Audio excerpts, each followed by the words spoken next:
In conversation with Ruth Fabby MBE, what is your deaf journey and how does it relate to your creativity? How do you feel about a deaf creative manifesto for Wales and what do you think should be included within it? Bore da, or prynhawn da, or noswaith da. It's lovely to be able to speak to you about my journey as a deaf creative. I'm Ruth Fabby, formerly known as Ruth Gould.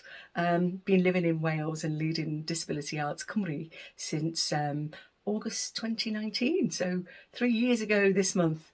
I'm really excited about this perspective of having a deaf manifesto in the arts. It's long needed.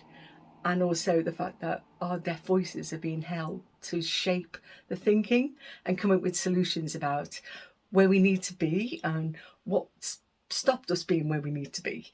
So I hope my little journey, my little testimony here will be of use. And thank you for asking me to be part of it.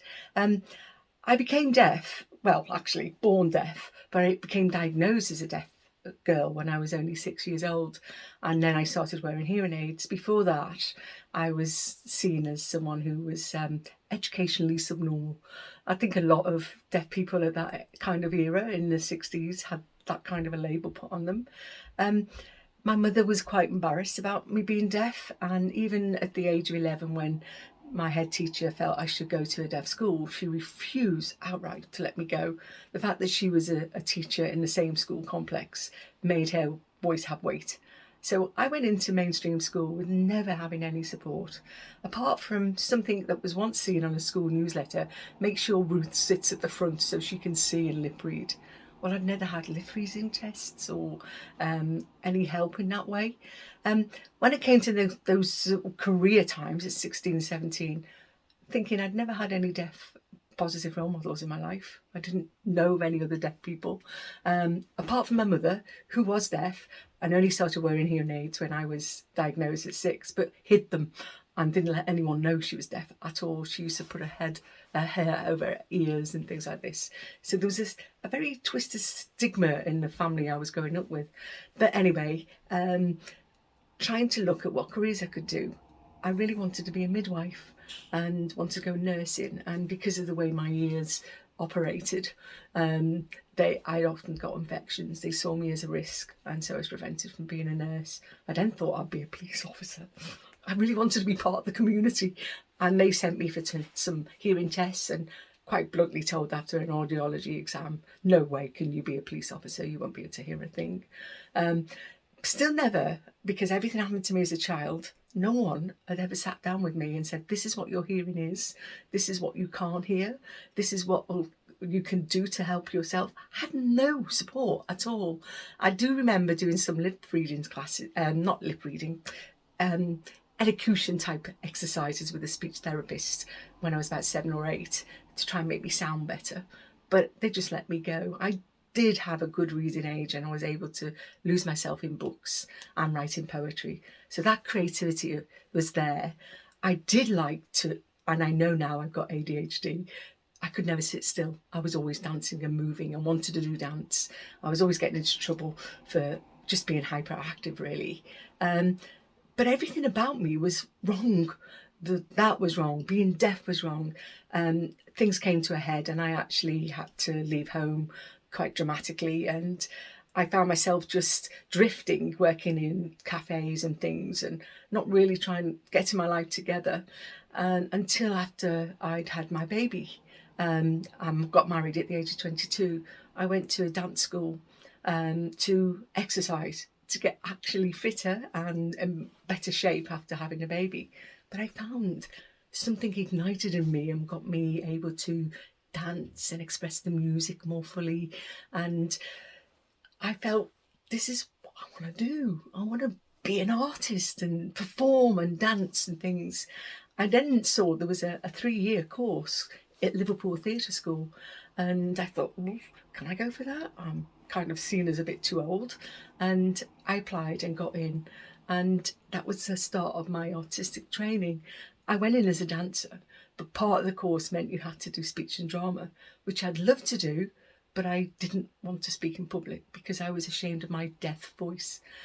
what was wonderful is that the drama teacher there, Tess Headsbeath, really got a hold of me and said, what is it about you? And I told her about my deafness, what I'm now calling deafness gain, because I hate the fact everything about our impairments is put as a loss, a deficit.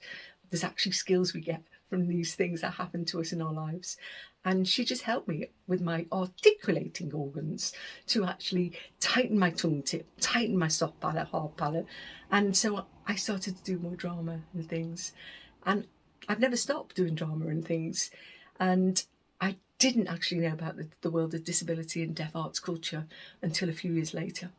And I've had the amazing privilege since about 1994 of working full time in this sector, promoting artists and making things happen. Back in Liverpool, establishing Dada Fest, Disability in Deaf Arts, because acknowledging our cultural differences made a difference. Because the deaf community wasn't really engaging with the organisation that was called Disability Arts Forum in Liverpool, because they had a problem with the term disability, because deaf culture is a culture that people are so proud of. So language is really important, but it's not always easy to find what fits everybody else. Because I'm not deaf culturally in terms of having sign as my first language, though I started to learn it when I was doing my mime in 1986. So I started to incorporate that in some of the performances and clown work I did back then. But there can be real distinctions between where you are in the deaf hierarchy, and it can ostracize us as deaf people and make us not feel we belong. But I think that's where the arts are really critical, and why this manifesto needs to happen now, because we can have these conversations and acknowledge the terms that are helpful and the terms that are not helpful, and why. They'll be different for everyone, but I do think a deaf arts manifesto that covers any deafened people and culturally deaf people is a really important thing and way forward. Part of my work has been about making opportunity for other people, and also challenging some of the misapprehensions or the assumptions that are made about us as deaf people. I think all of us as deaf people have had the experience of someone over articulating to try and be understood, or treating you in a terribly patronising sort of way.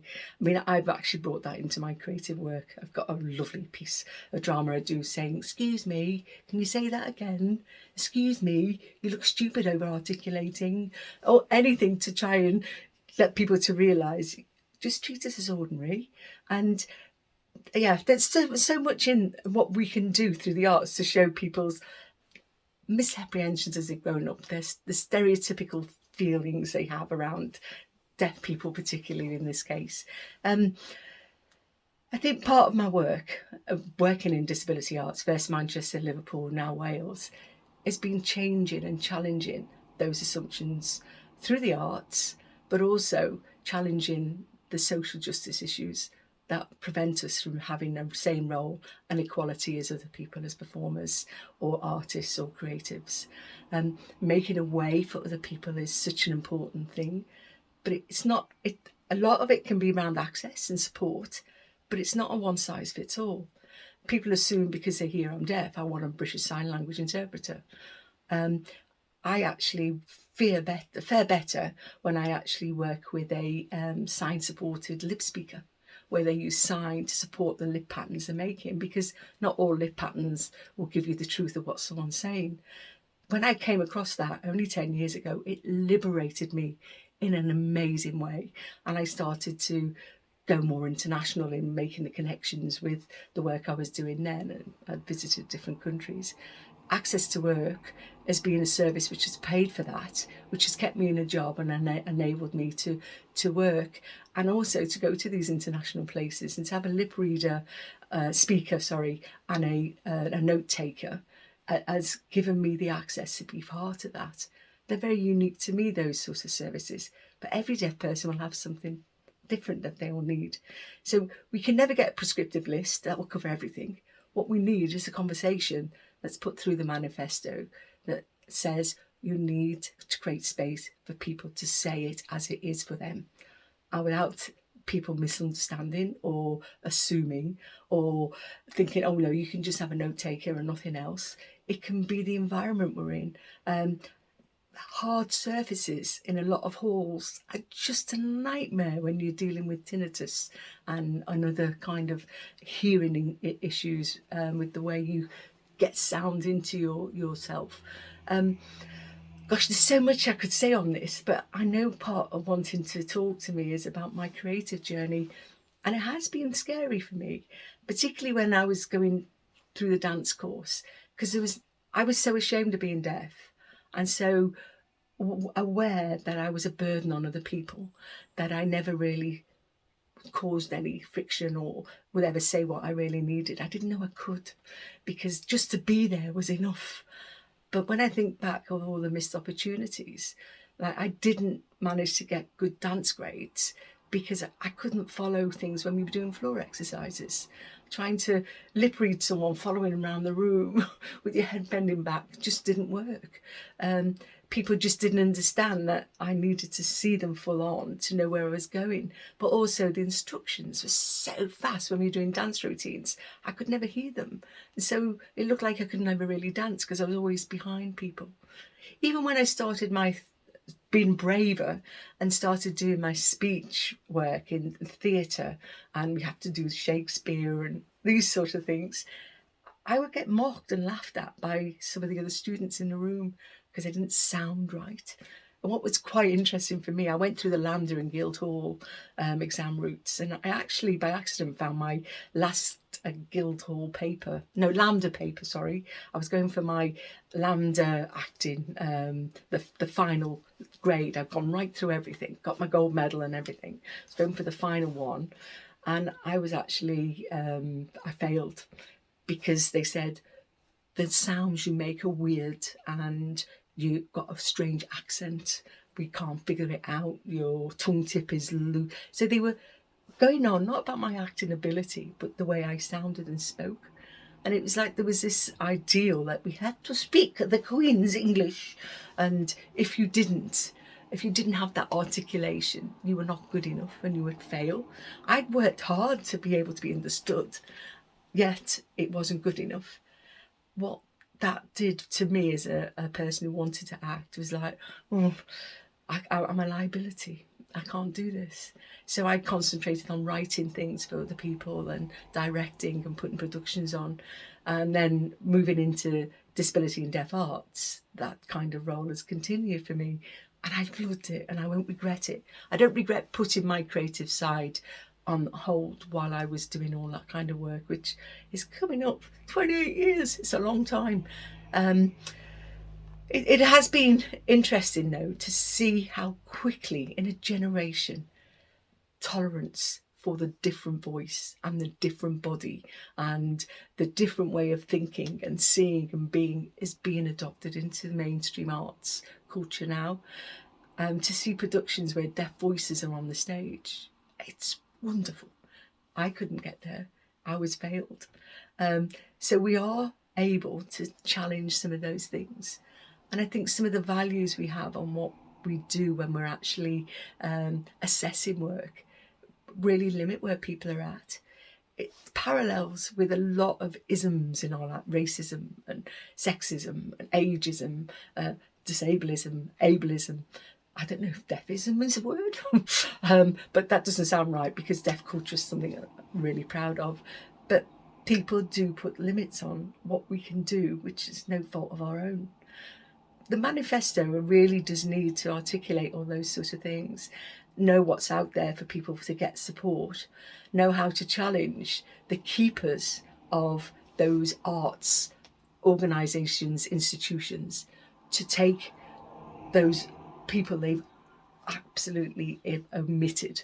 I'm getting the wrong word, but the people they've not included in their work on stage, in the art galleries, to listen and respond to the different perspectives we bring from our lived experience of being deaf, our lived experience of being disabled.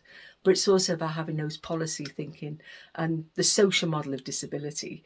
Even though I know in deaf culture there's a different enhancement of that approach, it still is a great framework to start from, which admits we are disabled, we are excluded by society barriers. And in the arts, we see them everywhere. We're often only seen as a bit part in a play or production. It's very rarely you get mainstream characters who are disabled. And if you do get them, they get Oscars, or they get the focus is on their wrongness, their impairment and things. We've got to start being seen as ordinary. Being deaf is ordinary. It's part of our life. We don't know any different. And we need that narrative to be changed in what we're doing. Oh gosh, there's so much more I could say, because the journey I've been on has been an incredibly painful one at times. I've had some terrible things said to me. Once I went to an event and asked, "Is there a hearing loop here?" You get that look of horror on somebody. Oh, I'll go and find out. They run away and come back and go, "Oh, she'll be here in half an hour." You know, thinking a hearing loop is a BSL interpreter. The lack of knowledge and understanding to people totally blanking me from talking and talking over me, talking away from me because they know I couldn't hear. Or when you're trying to lead a production or a festival and you get that treatment, it's incredibly painful. Because you are being excluded deliberately, and people will do that to you if they can get away with it. But sadly, they don't get away with it with me. I've had to learn that confidence, and I think for many deaf people, I think that's key in this. Our confidence gets shattered because we're constantly in that other place of not really know what's going on or being invited in, and we have to push our way in. One of my favourite signs for my name that some of the deaf community in Liverpool got was a finger in the air and this pushing forward, because it's persuasion, pushing in, and they saw that I was doing that in the work I was doing. I wasn't afraid to go in and show people what it's like to use sign by signing myself, because I do sign myself. I'm not fluent in British Sign Language, or should be Welsh Sign Language. We need to develop Welsh Sign Language for this manifesto with more recognition than it's already got. But to actually show people we can communicate on so many different levels. I love the fact that I've worked with so many brilliant deaf artists who have just managed to keep on working full time in the arts over the last 20, 25 years. We have to encourage that more in Wales, not make it a one-off. This manifesto needs to be endorsed and revisited year on year to make sure the arts sector, the arts funders, the Welsh Government follows through and it allows people in, not just with the percentage number crunching, but with the productions, the artwork, the creativity that comes from our community, whether deaf or deafened or deafness gain, as I would say, or any of the other phrases. We need to be there because deafness is never going to go away. It's part of who we are, and we're not tolerating a society that wants an able-bodied, lovely, good-looking person anymore. We want reality, and this is our reality. So let this be reflected in all we do in the creative sector. And what about the next stage for you, Ruth? I feel I put a lot of my creativity on hold. I've had little occasions and been able to programme work and get some great initiatives as part of Disability Arts, Cymru particularly. But sadly, I've acquired a lung condition, which means it's very hard to manage a team and work full time. And I'm having to take retirement to look after myself and live that bit longer. But what I'm decided to do is to create my own artwork again, go back to my roots of writing monologues, writing plays. I've had a little bit of creativity last year in an exhibition in America on the death of my mother of COVID, and very poignant to be able to do something like that. But I feel that's my final statement really on life. My deafness experience will come through that. And it needs to. I want to shape it in that way so people get to see that we can do plays that can write that voice in and give the truth of that voice in this sort of work. So I really want to do all of this stuff. I'm frustrated. I'm not getting down to it as much as I want to. But When you're a creative person, you can't stop. It will be there. The last breath I take, I hope I do it with a resonant groan because I just love the life I've been given.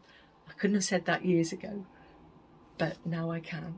And I want other deaf people to feel that and live to the full, because we've only got this one shot and too many people try to keep us out of life. We don't want that anymore. Let us get right into it.